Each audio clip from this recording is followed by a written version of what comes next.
I'm glad to be able here to talk about a different subject than the topic on Tuesday, which was the science we do.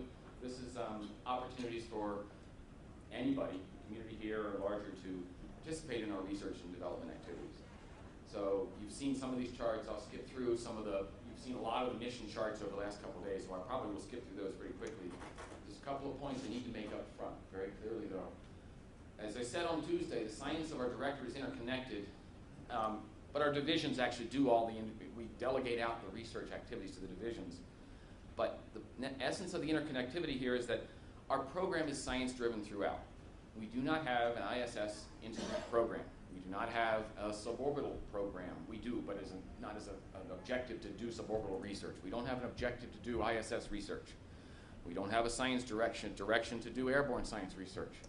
We have science guidance, which comes from our academy studies, which comes from our strategic science plan, and then we figure out the best and most efficient way to get those results. And that taps into any possibility that we have, whether it's standalone satellites, in situ measurements from orbit, you know, for environmental science or for earth science, it might actually be buoys in the ocean, supported with satellite research, et cetera. So we start in the science and work down and find the best way to implement it. And there is no shortage of guidance given to us. On the earth science side, we had a decadal survey in 2007, and we followed that up with a climate plan that the division and the directorate put out, which describes how we interpret the decadal survey, because decadal surveys always tell you to do 10,000 things and you have money for 1,000.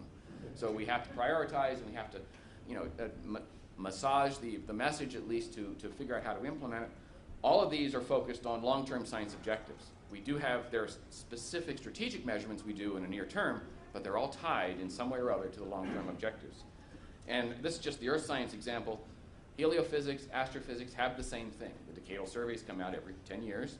Ours was in 2007 for earth science.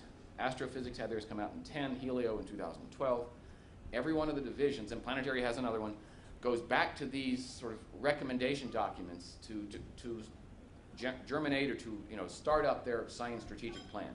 And then in reality and in practice, all of the solicitations, all the calls, at some level are tied back to that as well. So if you want to know what science that NASA is trying to do, this is a very good place to start. Look at the decadal surveys, look at the subsequent documentation like I showed on earth science on how we've interpreted, look for our strategic plans to see where the particular emphasis is in the near term, in the midterm, and the long term. And if you're a high TRL developer, then you're looking at the near term. If you're a low TRL developer for technology, looking for ways to get the next generation technology, you might look at the mid and the long term objectives to try and address those needs of the agency.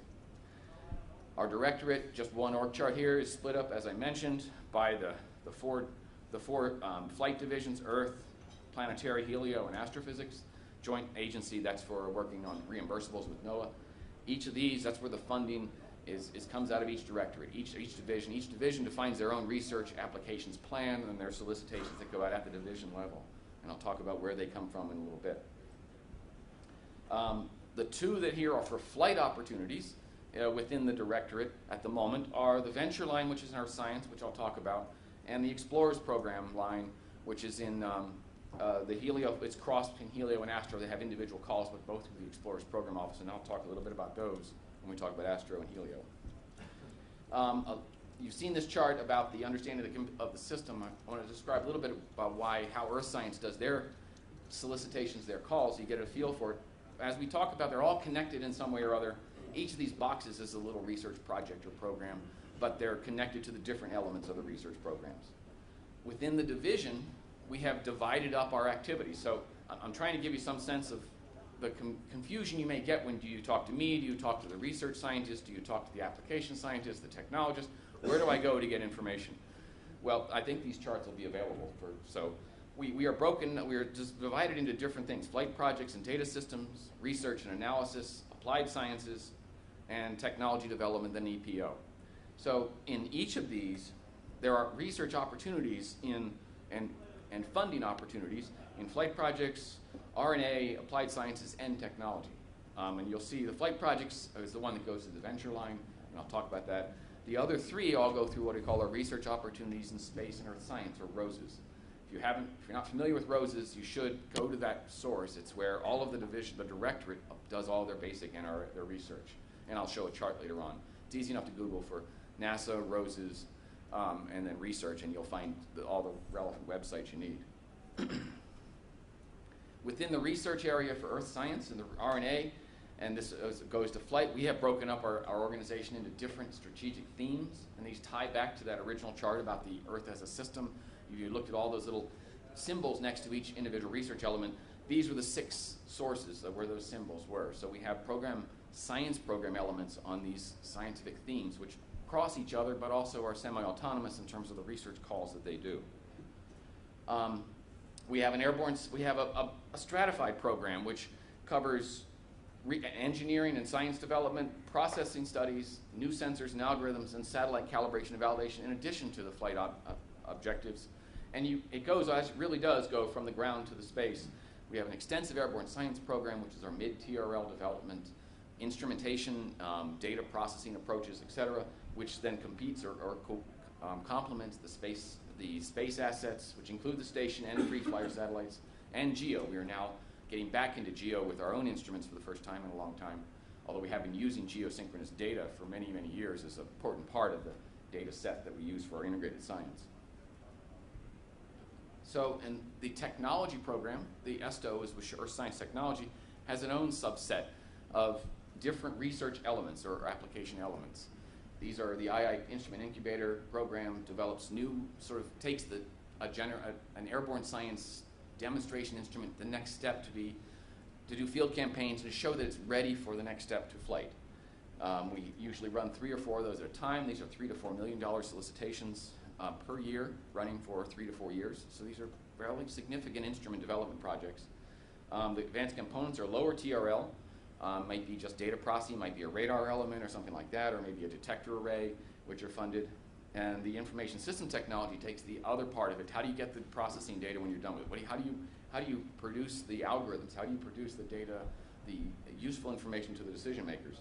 And just recently started this year is our in-orbit space validation with CubeSats through the INVEST program.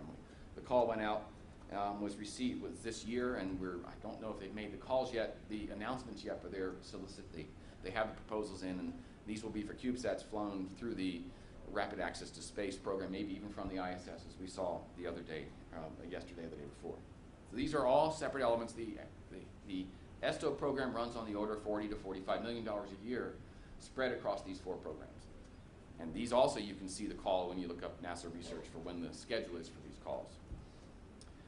So this is our satellite program in space, and all of those other things, ESTO, airborne science, NASA research, support and complement the data that we get from the missions in space. This shows you that coming in the future years. So one of the things we often look at is if I have a trim satellite which is making rain measurements but only goes up to 30 degrees latitude, how do I complement that with something else? Do I tie it in with some underflights of airborne science campaigns? Do I do like GPM? The next one is going to go to 60 degrees, so it gets a higher latitude. So how can we expand what we have in orbit? How can we complement what we have in orbit with our other programs? So that's the ISS, as I mentioned on my Tuesday talk, is a very good platform because it underflies all of these satellites and allows us to cross-measure capabilities and integrations across these almost entirely geosynchronous, or not geosynchronous, I'm sorry, sun-synchronous satellites flying in low Earth orbit. So for our mission execution, our approach to this, we keep our missions flying in operation as long as we can. The data get better the older they get. The data records get longer. The data may not, on an individual data bit, may not be as good, but the record improves with time. We beat down systematic errors, we see long-term trends, we can monitor climate changes which might have a 3 to 5 year cycle like ENSO or the El Nino or La Nina, and we can bridge across those different variations with one single satellite or with a constellation of satellites. For our missions, we have missions in formulation development, that's the biggest part of our budget, probably 75% of the flight budget. We just want to get those up and out of here as quickly as we can without having them grow in expense or delayed. But for the missions in pre-formulation and in proposals, that's where where we're talking about here for most of the new work is.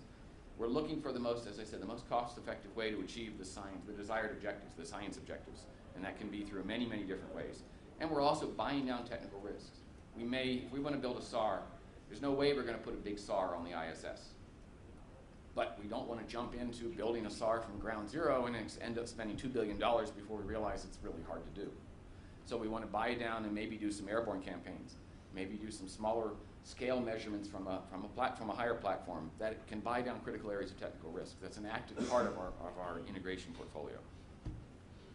So what's on the station either right now or planned for the near term in Earth science, and I have a similar one for Helio in space in a little bit. We saw this the other day. These missions that are from the flight program or the SAGE and the OCO3 that are going up in 14 and 16 and 17. The ISS has done some initial funding, which has really got the ball started here by funding RapidScat and CATS and ISSRDC for deployment on the station. The Earth Science Division is managing the execution of these, the data processing, the data integration, and bringing all these data sets together so we can do that as systematic science, and issuing calls for research to use those data once they're down and integrated into the overall data set. And so this is just the start of what we have at the moment and what we have planned for the near term. I don't have, so let's see. So I have in here a series of charts on the instrumentation that we've seen, and I think most of you who've been here for the last day and a half have seen most of these, so I'm not going to dwell on these other than make a couple of comments based on what we just heard. I think Dwayne Ratliff mentioned earlier HICO and how it's sort of taking ownership over from NRL, and ISS is going to manage it and monitor and run it. Earth Science Division is going to take over the entire data set and recalculate with some improved algorithms for atmospheric correction and integrate it into our much larger ocean color data set that we've had from MODIS and from Rodent CWIFs, been active for 25 to 30 years. So with that, the value of the 8,100 images from HICO and added to the tens of thousands of images of similar nature but different characterization is going to really enhance the overall data set. And we will have research opportunities, calls, to utilize this data, funded research grants, to use the data to provide, based on the specific calls, to take advantage of this data and the application of the instrument as well for targeting for particular research campaigns. It's not, just as an aside, we typically don't have satellites that are sort of targeting. You can call it, well, I want to go and look at that site. Most of our satellites are survey satellites. They're cover the Earth kind of thing on a campaign mode or a survey mode forever. We have a few. EO1, which is a hyperspectral Earth imager, is one. And HICO is another one where you actually can say, I want to look at this site. And we have to, so we have a process by which we've used in the past for sort of adjudicating those and figuring out what the best utilization of the instrument is. But it's not the usual path for our satellite images. Maybe it's different when we get to ISS when we have narrower beams and more targeted observations. ISSRDC is another one that was actually came out of Marshall, and this actually is almost as interesting because it's a direct applications mission. It does high-def camera is not research. It's not technology development from an Earth science point of view, but the utilization of these high-def images for supporting rapid response to environmental issues, whether it's flooding or here's a picture showing, right after the flood to see what this is fairly high risk where flooding or earthquakes or landslides or sort of disaster monitoring and relief is a demonstration. We're trying to figure out how this can be used or maybe made operational, not by NASA, but by some other commercial user potentially, or by NOAA or EPA or DOI, Department of Interior, to make this an operational asset for us. Right now we're using it as a demonstration mode, and we're supporting through the research activities within ESD or science the utilization of the ISSRDC camera. This is looking through the warp. It's the only one I know of that we have inside the station that uses the warp for application. CATS, another ISS-funded one, is a good, for our purposes, it's a good technology risk reduction element for this LiDAR, which we want to fly on other similar satellites. LiDARs are really hard to do well and very expensive if you don't know what you're doing when you start. So CATS will be flying starting in 2014, hopefully. There's some launch vehicle issues we're trying to resolve, but it could be 2014, 2015. And its science, let's see, this is a GEM-EF payload. And one of the points, and it doesn't show up here, when you're a user and you're applying the GEM-EFs, it's a pretty well understood interface when you want to know what you get in the GEM. So the ISS has provided really good interface definitions on what it takes to get to the GEM. This is one of the first ones, I think, using the high capacity fluid cooling loop on the GEM for utilization. GEM is great because it gives us lots of power, and that's really a problem when you're building free flyers often. And we don't have to worry about it so much with using it on the GEM. RapidScat, which is a follow-on to the quick scatterometers or ocean winds measurement going on the Columbus module. We were joking last night, what's the oldest piece of satellite material flown in space. This one was leftover parts from QuickSat, which I think was launched in 97 or 98. So it was spare parts back when it was back in 97, and now we're flying it in 16.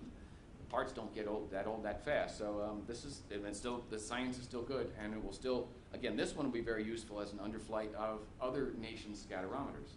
The OSCAT from the Indians has calibration issues, and rapid scat flying under it can provide some very good cross-calibration for their satellite. This is another ISS paid for the installation. Earth Science and NASA is going to pay for the data processing and data and the algorithm development and just dissemination.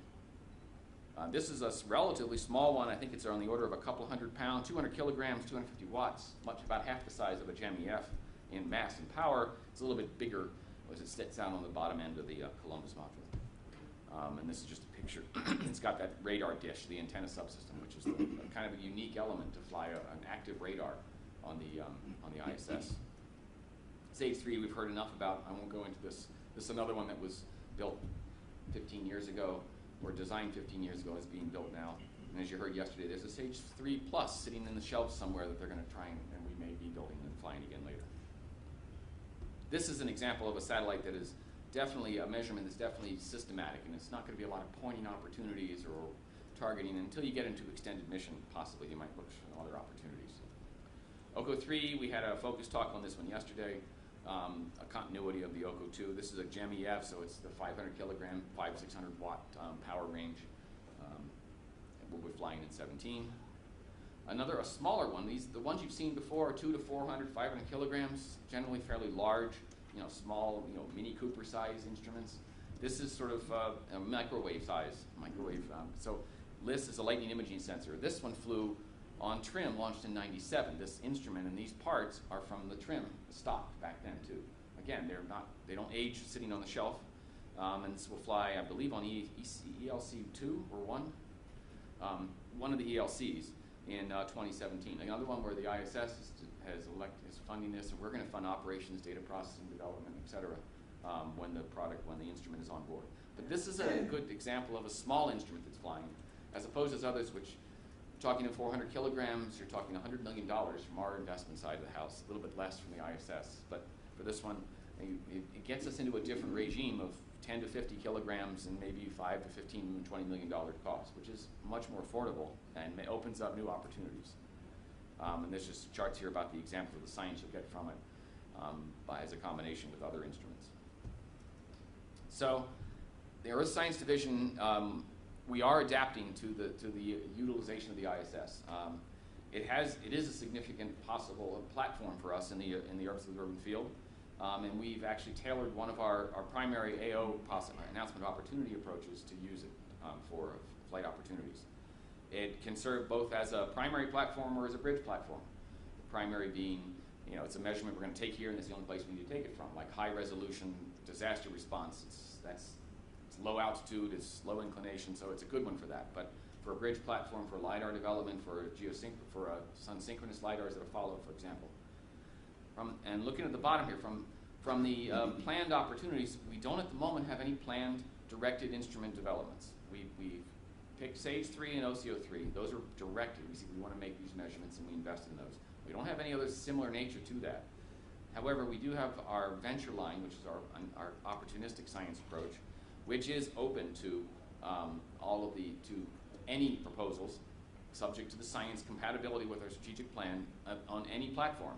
But all you have to do within the constraints of the cost and schedule that are defined in the AOs. And we are open as well to any partnerships, which is a significant issue because you can bring in partnerships as in the ISS is contributing or a foreign partner is contributing to enable your science. And let's see. So this is the one I'm going to talk about a little bit in terms of this is just a chart showing that we see the ISS hosted as being that bridge between the airborne and algorithms and going into space. And it really is a very, I think, very productive niche that we can use it for. So here's the Earth Venture line, the opportunities that we have. We have 3 different elements in here. The 2 that are applicable here are the EV mission and the EV instrument. Both of those are PI selected, PI driven, competitively cost and schedule capped, open science. We're not targeting these for individual science. We open the science up. We may eventually pick a particular science, but right now they're open. and the PI and his or her team can pick the way they want to go. So we've done, here's a chart which shows what we've done to date. In the EV Mission 1, we had a number of ISS attached payloads. None of them were selected, but a couple of them were very compelling and very close to were selectable. We ended up picking a small constellation, a small sat constellation Cygnus for that one. EVI-1, the first instrument one, was Tempo. We ended up going with a hosted payload on that one, a geosynchronous hosted, not a ISS hosted. But again, there were a number of very strong ISS candidate missions. Right now, going out on the street within the next 2 weeks, I believe, will be the EVI-2, the second instrument call. We've changed this based on the experience, what we've seen with these ISS instruments at the $10 to $20 million range being good science and achievable. We have opened up a category in that call for Class D missions, which reduces some of the paperwork restrictions, some of the validation and the programmatic restrictions that can drive the costs up, parts reliability, redundancy, et cetera, to a $30 million cap. And we could pick several of these. If we get good proposals, we're not limiting by one only. We're limited by budget. So we have $90 million or $95 million allocated. If we see a couple or three good proposals, we could select more than one. And as I said, that call should come out within the next 2 weeks or so, and it'll be on the street for proposals. We already had the draft was released, and we've had some feedback, and we're running through the process right now for the formal release. Now, the deliverable later 2019, that's no later than, and we fully expect there can be much earlier delivery dates, and we can support a more rapid development budget if that's what comes about. There's a website here. NSPIRES is where we keep all of our program calls, all of our announcements of opportunity. I have another chart later on which shows about how we do the calls. So you don't have to frantically write that down because you'll see it. It's easy enough to Google. That's how I found it while I was working on the charts last night. This says Earth Science Research and Technology, but it really is all of Science Directorate. This is the website from the NASA For Researchers page, and it addresses Helio, Astro, Earth, Planetary. We do our best to have a good communication outreach to the science and community. So what we do have is what we had called ROSES, the Research Opportunities in Space and Earth Sciences, every year. It has many opportunities. You see in the bullet down there in the bottom, there are individual calls, 38 in Earth, 8 in Helio, 25. So there's about 70 different research elements announced. Within Earth Science alone, we support about 1,000 RNA research grants a year, ongoing. It's not new ones every year. They're usually 2 to 4 year grants. But at any given year, there's 1,000 of them under contract and funded by NASA. Some of that is research, some of that is data product generation, science research, some of that is airborne science applications, or ESTA. That doesn't include ESTA, which is another 20 to 30, which are actually building hardware. So there are a number of different opportunities, and all of which can be used with this venue, can be applicable to application to the station. And someone mentioned the other day SAMON, the Standalone Missions of Opportunity Notice. This is an open call that goes on a regular basis for missions of opportunity, moves, that many of the instruments you saw would fall into that category if they weren't another place to put it. So we have a number of venues by which the community can apply to NASA. There was a question earlier to Dwayne about, should I apply to NASA for this or to cases for this? I would say apply to both and see what sticks. You obviously do your research and see if it fits NASA's approach, but if you're not sure, apply. The worst that can happen is they say you didn't win. And you can send the same proposal to both. You shouldn't do that to the same, within one particular research element, but if you send it to 2 different organizations, we just want to make sure you're not getting funded by both. That would be, we might take exception to that, but we will be talking to cases to make sure that doesn't happen. So this is the standard interface portal for any researchers in technology and research and algorithms and ground systems or whatever that can apply to get access to it. Now I'll broach a little bit different to the astrophysics. We've seen this chart, I believe, as well, talking about the instruments on the station right now or planned for the astrophysics group, including some international as well. They have the same integrated science program, although it's tougher to integrate the Big Bang with looking for carbon and oxygen and planetary systems, but they have a bigger picture to try and map. You've seen the instruments. I won't go into the AMS. You've seen that one. NICER, there's a nice talk yesterday by Keith Gendreau about the NICER applications. This is an example of a slightly smaller, different platform. Again, the capabilities of the station are highly varied, and they can meet many different types of instrument approaches. And Calais is another one the Japanese have proposed. The Japanese led mission plan for the 2014 launch. It's a crystal calorimeter measurement and gamma ray burst detector. GEM-USO is the one that's in the phase A right now, looking for down select. These are opportunities that will be, and the NASA is supporting these, NASA research, in terms of supporting the research grants and the utilization of the data as they come out. And ISS CREAM, another example of this was it's a big instrument at 1,200 kilograms. It was it was a balloon experiment that with relatively little change and little cost was convertible to a GEM payload, to an ISS payload. And so we use airborne as a stepping stone to space. Astrophysics tends to use balloons because they have different programmatic requirements. And this is an example. You would not fly this, you would not have designed this instrument this way from the start, of course. But given it's there and it's ready, it was a relatively inexpensive way to get it to space and to get some very good science out of it. And there's the CREAM instrument. Again, it's similar in its stacked detector arrays like you saw for the AMS. The opportunities in Helio, for flight opportunities in Helio and Astro, are more limited than they are on Earth at the moment. The current budget environment is such. As I'm aware of, there are no currently planned directed instrument activities like I just mentioned we have for SAGE and for XCO3. All instrument moves go through the Explorers program call. And the last one they had for Astro was December of 12. I think that's where they have a couple of phase A studies going on right now. NICER was from a previous one because it went through a competitive phase A. And the last Helio was, the gold instrument was one of the ones selected as a hosted payload. But the future budget doesn't support any Astro moves for the next 2 years. And for the Helio, it's about 3 years further out. It's 3 years for that one. So there are no really currently planned instrument calls for Helio or Astro in the next year or two. They are all part of that ROSES, as I showed earlier, with the 20 or 30 different ROSES elements, which can be observing time or utilization of the data. But as far as new development, technology, or flights, the Helio and Astro picture is not quite as good. Helio is, they have major missions that they're trying to get finished and flying, which in NASA tends to eat up your budget until you can get those into space, whether it's JW or MMS, Solar Probe for Helio. So, just as a summary chart, it is a very important niche platform, we think, and the potential to serve that particular role for us. And we have opened up all of our research opportunities and our flight opportunities to utilize that niche. It has drawbacks. I mean, it has the benefits, as I've talked about before. It has drawbacks, but depending on what you want to do, you will or won't propose to use it. It's more jittery, more contamination, more restrictions, etc. So all those, you just have to go in with your eyes wide open when you propose them, and we will evaluate the proposals based on that as well. The low inclination doesn't cover the globe, but the precessing orbit is really good. For Helio, if you want to do sun observing, it's not that great. I mean, you can get solar, as they show, they can get some good science, but their observing time is 10 to 20% of the available time, which is okay. If that's okay, that's good for you. It's not as good as a sun pointing instrument.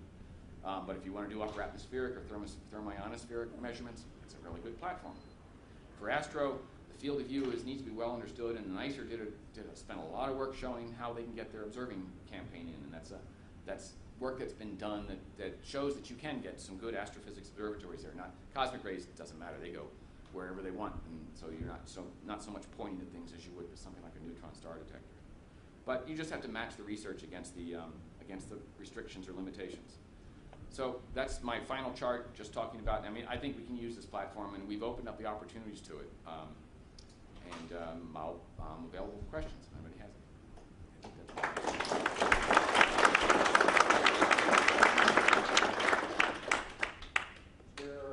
I was wondering if you could say a little bit about possible planetary science avenues, because there are both ways you can use ISS with externally mounted remote sensing, as well as internal experimental studies that are relevant to the programs of the planetary science as part of SMB. But it's been hard for me to see if there's an avenue to actually try to do something that would fit within origins or outer planets or PG&G planetary side that could fit within, putting something up on ISS? You can see from the question was related, is there a planetary science aspect that the ISS can benefit, can be used as a platform? You can see from my charts, I didn't have anything in there I could find planetary, and I did some calls and I did look around. Doesn't mean there's nothing there. It is a tougher, it's a tougher justification.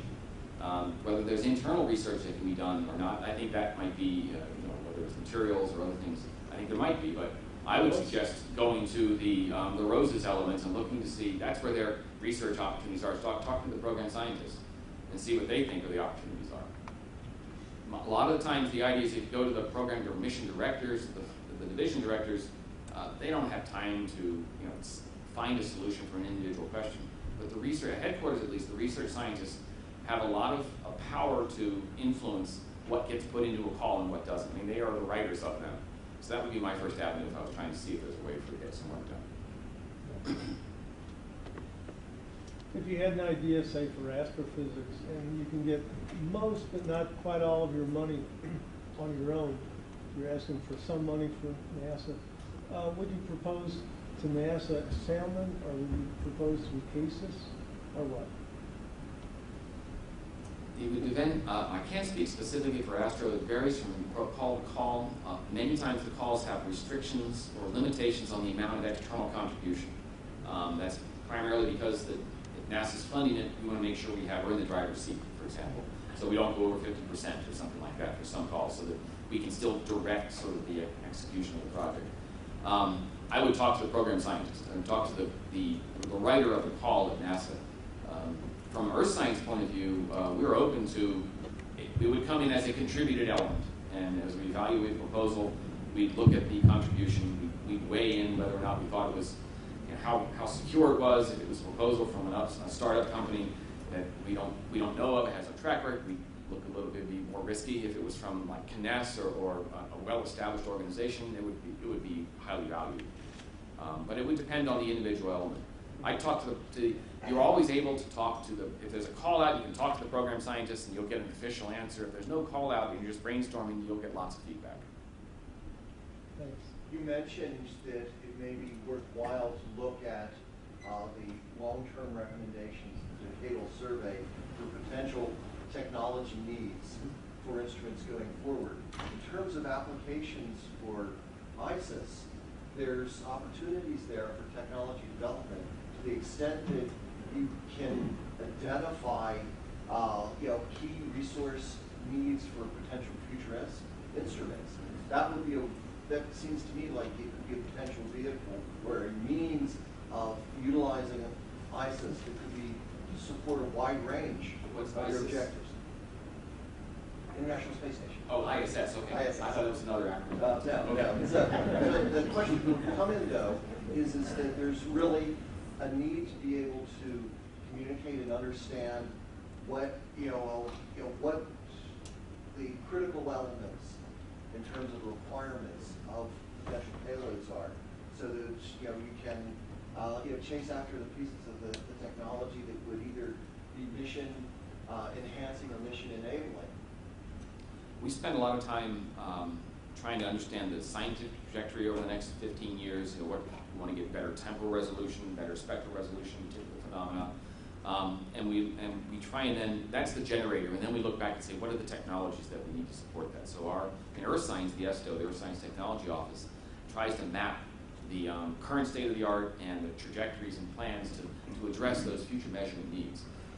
If you have a view that a particular measurement technology would be enabling for something that achieves the science or the applications goals that we have, and you don't see it identified, then I would go directly to I would go to the calls, I'd go to the technology groups. We have lots of community forum where we communicate and talk with these, and just start bringing that up.